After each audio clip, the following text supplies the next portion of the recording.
আজকে ফাইনালি প্রথম মানে মাল ঢুকেছে অনেকদিন, কিন্তু আজকে এই বাড়িতে মানে এই দোকানে প্রথম আমার মাল আসলো বৃহস্পতিবারের দিন।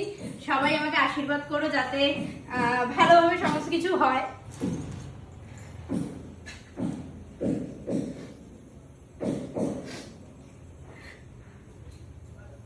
আমাকে অনেকে অনেক কিছু বলেছে। তো কি হয়েছে? আমার বন্ধু বান্ধব অনেকে অনেক কিছু বলেছে আমাকে। আমি দোকান দিতে পারিনি, আমাকে এরকম শুনতে হচ্ছে আমার দোকান চলবে না, আমার নিজের বন্ধুদের থেকে। তো আমি তারপরেও রেগে গিয়ে অনেক কথা বলেছি, কিন্তু তারপরেও আমি শান্ত মাথায় ছিলাম।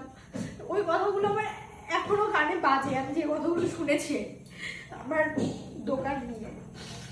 আমি যাদেরকে এত ভালোবাসতাম তারা এই ধরনের কথা বলেছে যে মা বাবার আশীর্বাদ চলবে না। আমার জানে যে এটা আমার কত বড় একটা স্বপ্ন, আমার বাবা মার পারিবারিক ব্যবসাটাকে একটা জায়গায় পৌঁছানো।